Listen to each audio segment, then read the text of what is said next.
Let's talk about a man named Hank. When Hank was a child, he accidentally knocked over an ornament. He dropped to his knees, painstakingly picking up each piece one by one.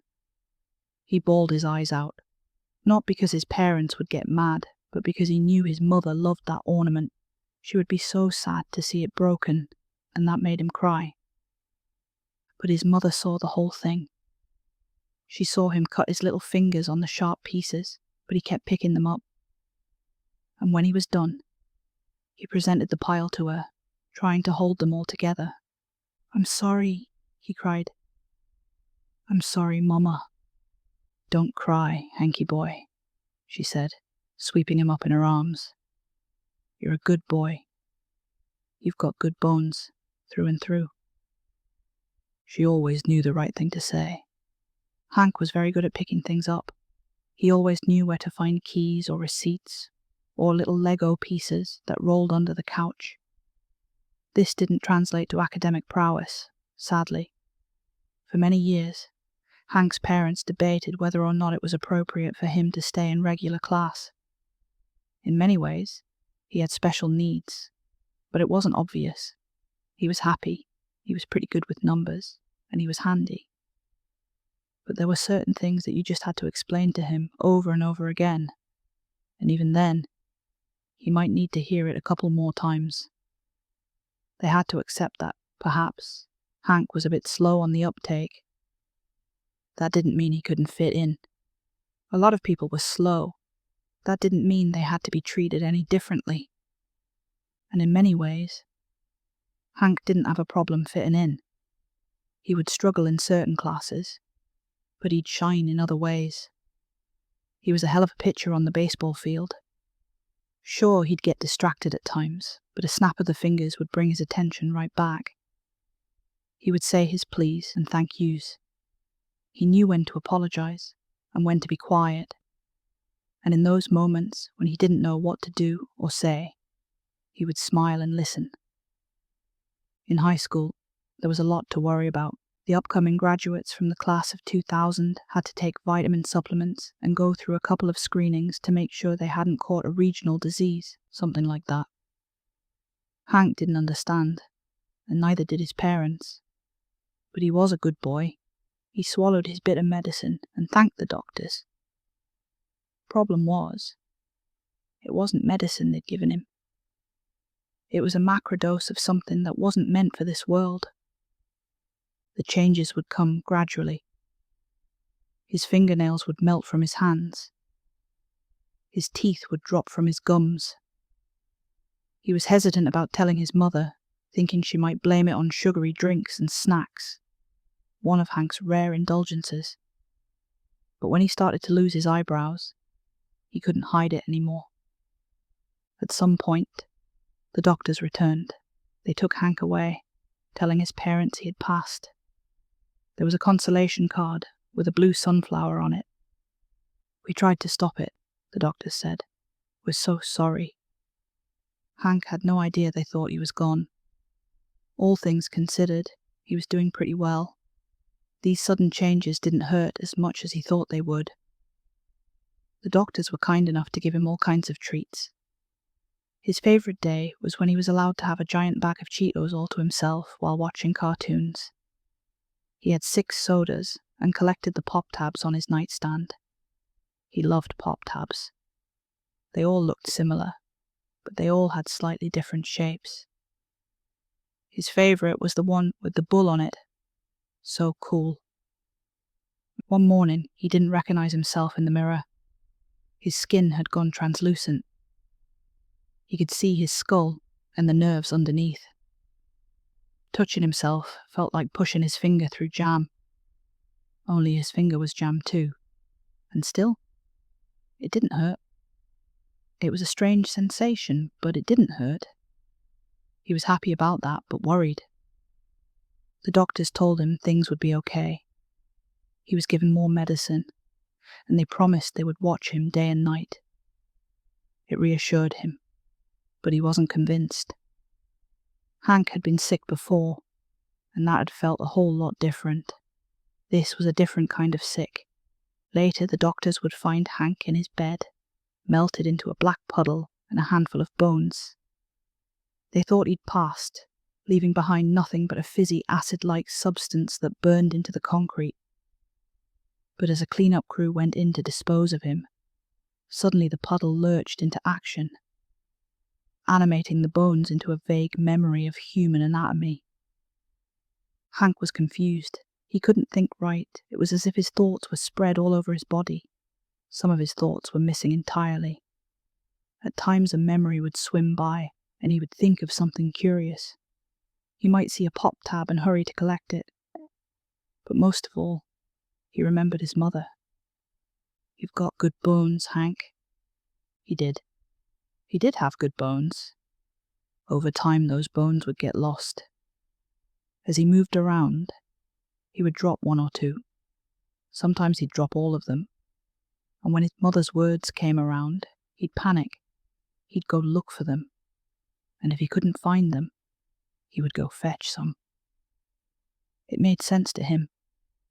If he had good bones, he was Hank. And he wanted to be Hank. The doctors were busy with other things. His other classmates were much more interesting.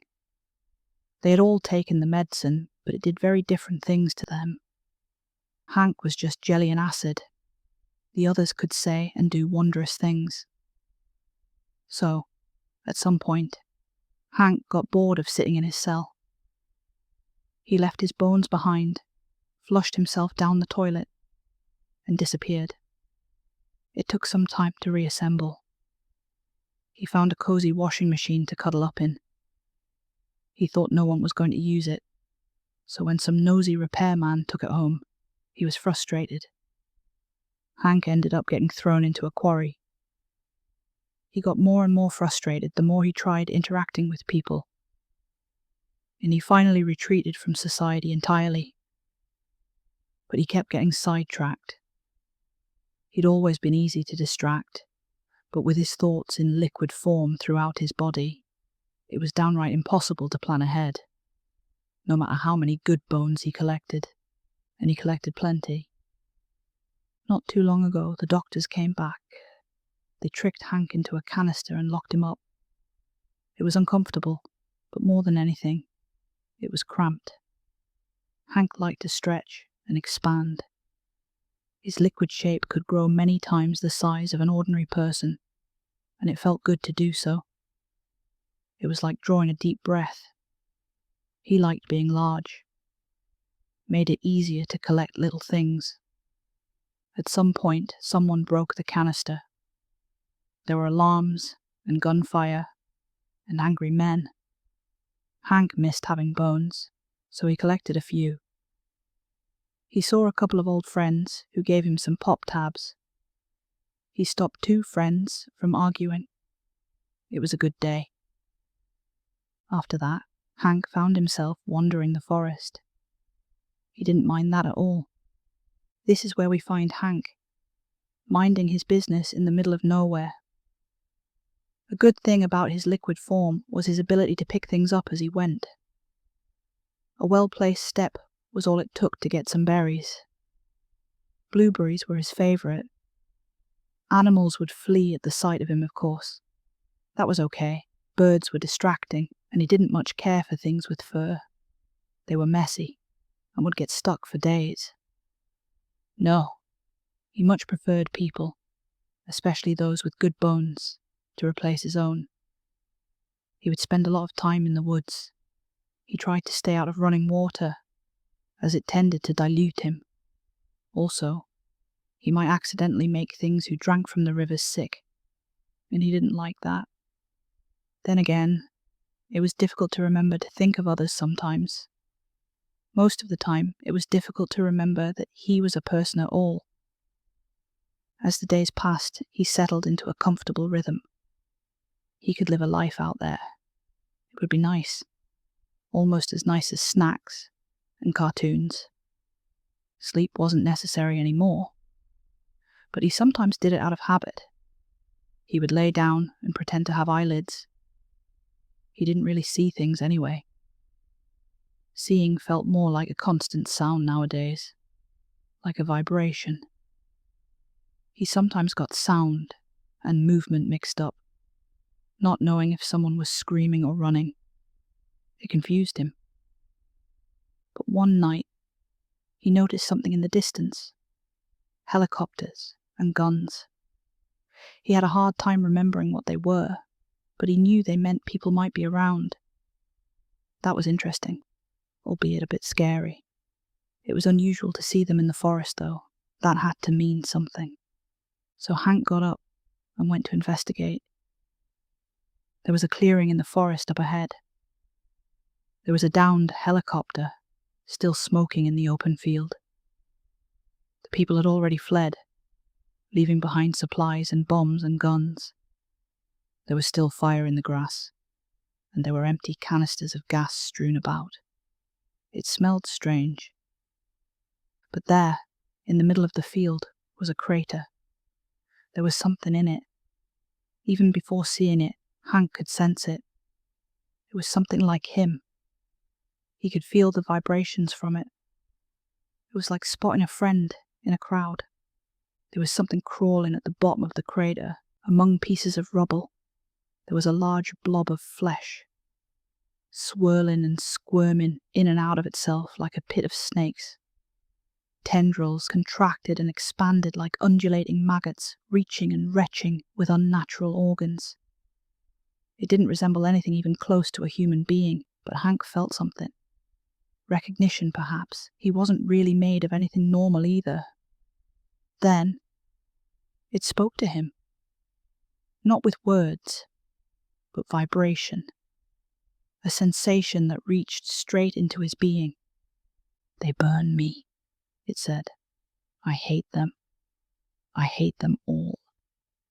Hank hadn't heard such a clear voice in a long time. This creature was made of something, and that something resonated in him. For the first time in years, he understood someone perfectly, and he could speak back. "I'm sorry," he said. "Are you okay?" A tendril slithered out of the crater, slouching off a dead layer of skin. It rose to Hank's eye level, like a hypnotized cobra staring at a snake charmer. "Who are you?"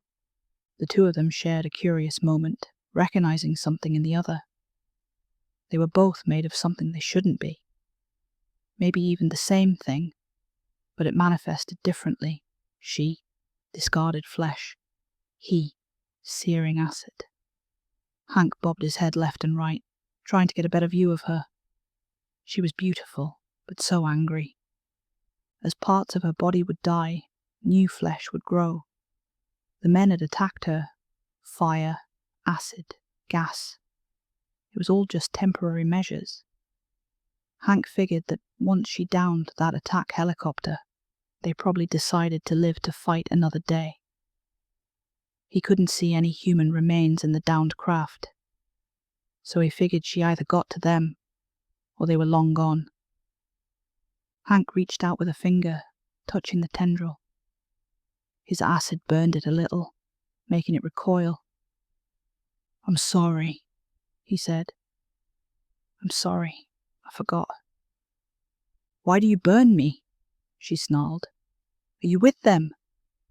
"It was an accident," he said. "I forget I'm not people." "You're not people.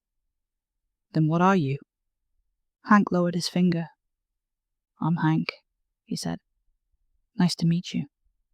"It is?" "I think so. You're very pretty." It was strange, but to Hank, it made sense. She had good skin. He had good bones. They were a perfect match in a way. And what great skin she had. There was so much of it. A little too much, if you asked him. It was one thing to have good skin, but to have so much of it seemed wasteful. Did she really need all of it? "What's your name?" he asked. "It does not matter. Then there's no harm in telling." The pile pulsated, pushing viscera through its vast mass. It resembled a heartbeat. "Dina," the voice said. "I think I was Dina. How did you get here, Dina?" "I fell." "Did it hurt?" There was a soft shiver, A tendril broke off, bleeding into the ground. Little plants had started to form around the crater. Hank thought she was stalling, but he waited patiently. "Yes," she finally responded. "That sucks." Hank sat down at the edge of the crater, watching Dina squirm to put her fires out. There was white phosphorus still burning, but it was getting enveloped and drowned in ever-turbulent flesh, turning itself inside out in a shifting tide of nerves and gore. There were still smouldering pine cones on the ground. "Do you live here?" he asked. "I live everywhere." "But you just got here. Did you move in?" "Yes." "Oh." Hank nodded, sending a couple of bubbles rippling through his body. He produced a couple of pop tabs, which he dropped on the ground in front of his unusual new acquaintance. "Here," he said. "A moving-in present. Welcome." "Welcome?" she asked. "Am I welcome?" "Of course," Hank said. "You live here." Hank had watched enough Mr. Rogers to know that you needed to be a good neighbor. And when you have a new neighbor, you ought to welcome them with gifts. Despite all the memories he'd lost since he got sick that somehow stuck around. Maybe it was because of the songs. That made it easier to remember. The two of them stayed there for a long time. They talked about all manner of things. Dina came from far away, and she was very angry. She had been longing to come home, and everywhere she went, they had tried to push her away. They had burned and gassed her at every turn. Not a single welcome. Not one. Hank told her all about his hometown and high school friends, about the doctors and the strange medicine. It made Dina even angrier, but he tried to reassure her that it was okay. He liked being Hank, just like he figured she liked being Dina. That made her pause. "Don't you like being Dina?" he asked. "I do not know." "Then why are you?" "Because that's what I am. I am Dina. And I did not do anything wrong. I am blameless." "But do you like being that?" "It does not matter what I like," she hissed. "I am what I am." "Of course it matters," Hank laughed. "You should be happy." "I hate them." "Does that make you happy?" Dina paused. She hadn't considered that question. What even was happy anymore? When was the last time she felt that emotion? Sensing the pop tabs on the ground, a tendril picked them up. They made her happy. She was sure of that. Somehow, that gesture had made her remember something good. "I hate them," Dina reiterated. "They are evil." "Who?" Hank asked. "People. Not all of them."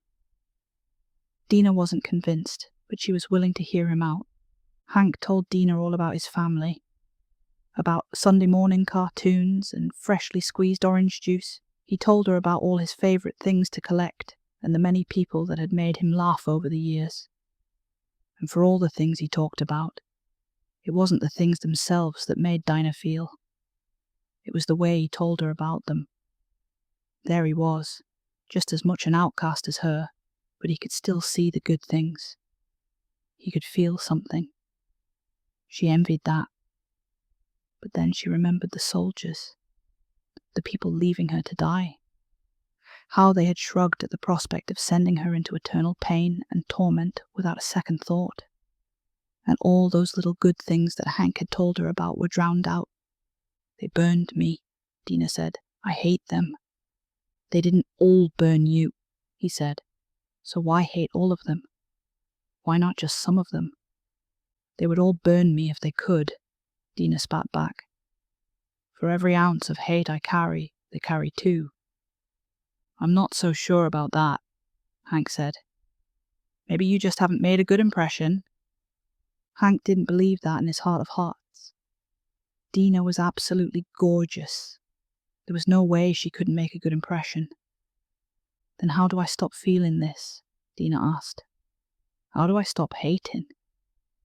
How do I stop them from burning me?" "I'm not sure," Hank said. Maybe you should just hate the bad ones. The bad ones? Dina asked. How do you know which are bad? He didn't have a good answer to that. It was a tough question.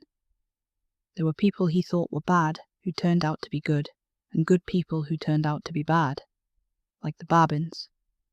They were really mean. There were also those who were both, and those who were neither. He shook his head, giving up on the equation. Maybe you should just skip the hate until you know for sure. Or perhaps one should not trust until you know for certain. This is confusing, Hank admitted. I don't know what to do. Then hate. It is safer. I don't know. It sounds so angry. It is rational. Hank watched as Dina absent-mindedly dug through the remains of the downed helicopter. Her nerve endings would split and integrate with the broken machinery, spreading out through its innards like an electronic parasite. She had a lot of hidden talents, it seemed. It didn't take her long to have a working GPS and an internet connection. I'm going to kill, Dina said. Do what you want. I want to stay with you, Hank said. Is that okay? Do not get in my way. Dina, the Blameless, gathered all the wires and metals and plastics of the downed attack vehicle, absorbing it all into herself.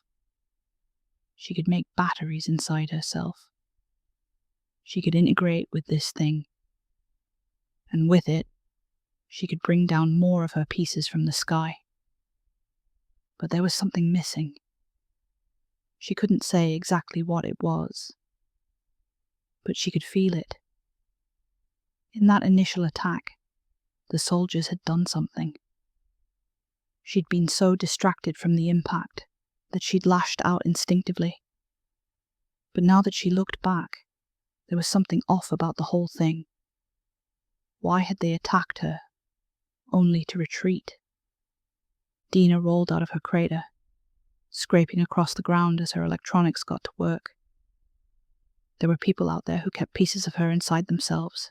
They wanted to go to her, to join, to add their mass to hers. They longed for it. She would send the first signals out, and they would come. But she noticed Hank trotting along, slowing his pace to match hers.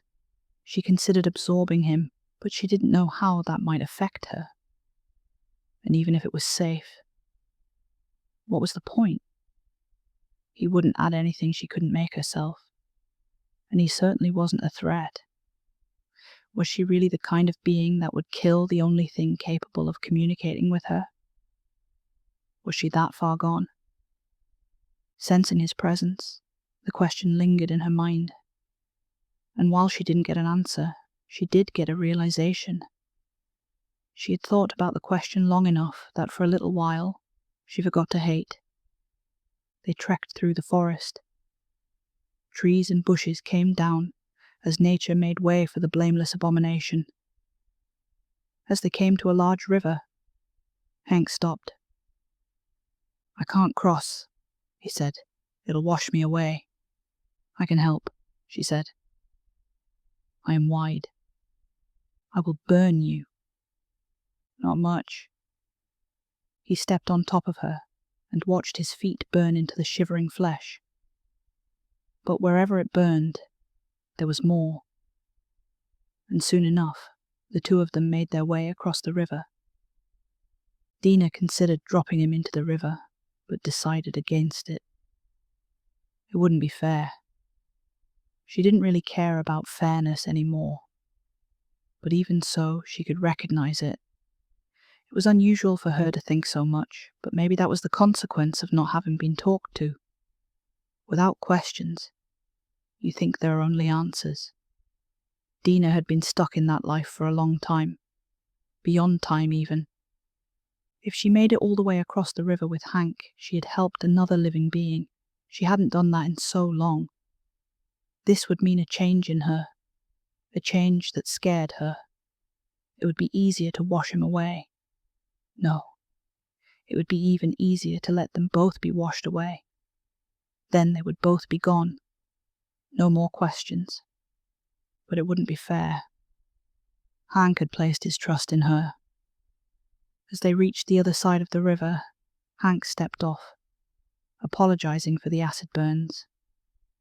Dina barely noticed it. She was already reforming herself. There was a vast bank of flesh in the many spaces where people used to be, and she could pick from them all. That was the gift of the presence she had inhabited, which had made her who she was. But sensing Hank now, she realized things were different. "Do you hate me?" she asked. "No," said Hank. "Why should I?" "Because I hate. I kill." "I haven't seen you kill anything." Dina squelched. It was the closest thing to a laugh she could produce. It was a stupid answer, but it was honest. Hank really hadn't seen her kill a thing. "I think we can be great friends," Hank said. "I've always been good with people." "I am not people." "Do you want to be?" Another question. Another burning question. Even if she wanted to be, she couldn't. She was too far gone. She barely remembered what being human felt like. And yet, she remembered a time when she held on to that reality for dear life. "I do not know," she answered. "I do not remember." "Me neither," said Hank. "So maybe we should just be who we are." "That suits me well." There were so many other parts of Dina, in so many places. She was blameless in this, of course, but just having a conversation began to put things into perspective. She wasn't just blameless. She was also Dina, and that part didn't just hate. That part remembered a time when she was desperate to make things right. She wanted to help. She'd wanted to save people. And sure, that world was gone now. Most of the worlds she had gone to were. How long had she been doing this? Had it been years, decades, millennia? She had vague memories of reaching places that hadn't even sprouted trees yet. It was so difficult to separate reality from dreams and thoughts. She had so many minds, so many eyes. Having lived through so many places, it all seemed to turn out the same way. But this was different. She reached towards Hank, letting the acid burn her tendril into a deathly blue. It hurt. It hurt right now. He was real. "You are real," she mumbled. "This is happening." "Is that okay?" Hank asked. Dina let the tendril rest on his shoulder long enough for the tip to break off and drop to the ground. Sickly blue mushrooms would sprout there over time. She didn't say it out loud, but there was an answer in her silence. They went past the rivers, and the fields, and the forests. Day and night, and dusk, and dawn. Hank couldn't stop admiring her. In every light, in every way, he could feel that connection that he'd so missed. He felt secure with Dina. It was so easy for her to remind him of what he used to be. She could snap him out of his inattention. Just looking at her made him remember that he was a person, a someone. Dina, in turn, enjoyed the challenge. Hank could make her think of things she had long since put away. It was like finding boxes of things you used to own, only to unpack and rediscover them. She would remember music she used to listen to, food she used to eat, the names of people she used to know. After a while, they didn't think about where they were going. They were just happy to be on their way. And maybe that was the key here, to be happy, no matter the destination. At some point, they broke through the forest. There was sunlight and a breeze. There was a road, and further off, a town. Neither Hank nor Dina had the slightest idea where they were. Hatchet had been watching them on satellite and considered ordering an evacuation, but there really was no point. This wasn't Tomskog. It was just some middle-of-nowhere, Nothingsville kind of place. A couple hundred people, at most. Dina could wander right on in. She could tear them apart. There would be electronics to utilize, people to absorb, fuel to burn. It would all be hers and she would grow. From there she could split. She could grow further. She could do as she had done countless times before. But did she want to?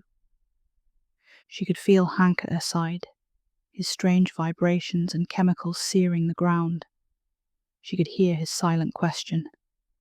Was this who she wanted to be?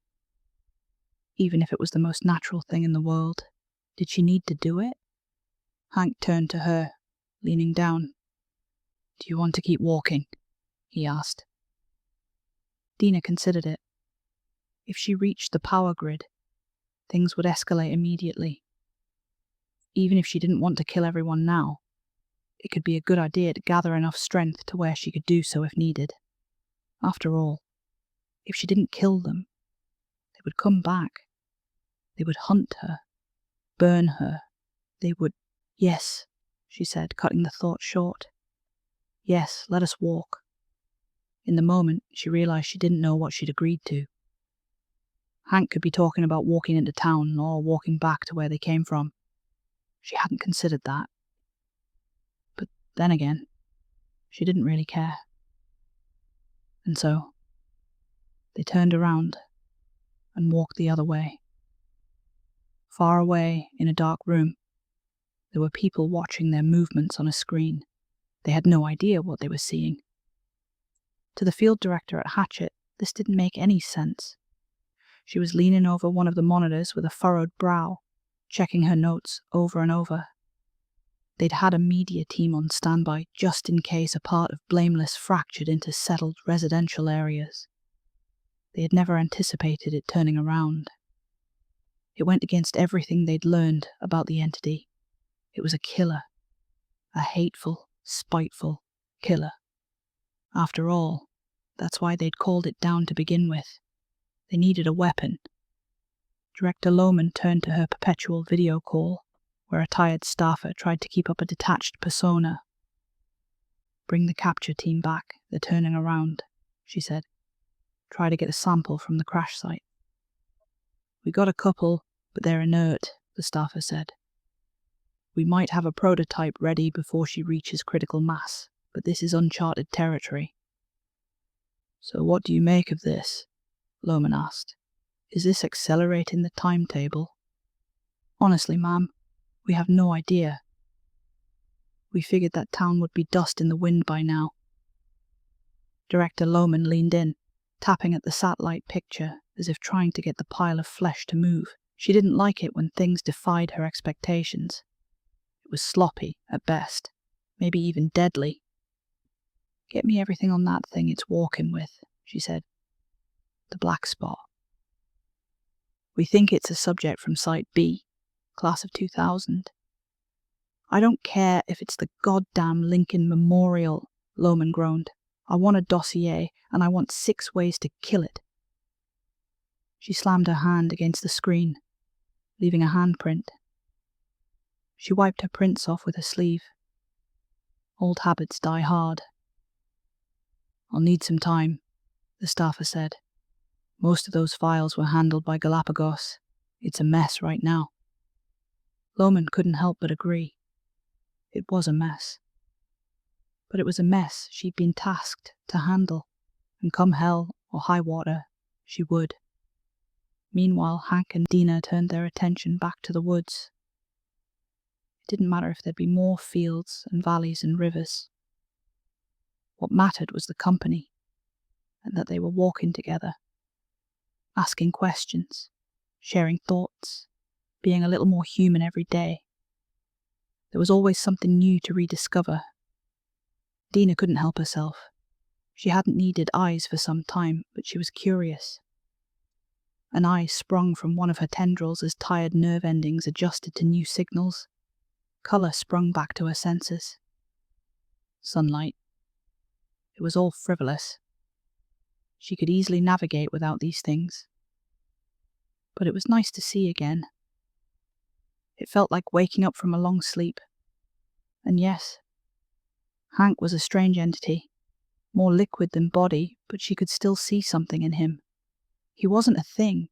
He wasn't defined by what happened to him. He was Hank, and that was all he needed to be. And Hank had good bones. Hi everyone, thanks for listening. Oh, the sound on my phone is alright actually. I'm having to record the outro on my phone because the microphone's broken. Again. I hope everybody enjoyed the second part of Satterdead's The Last Year Walker. The next part will be out next Tuesday. Good night. That outro was pathetic. Shut up, I tried.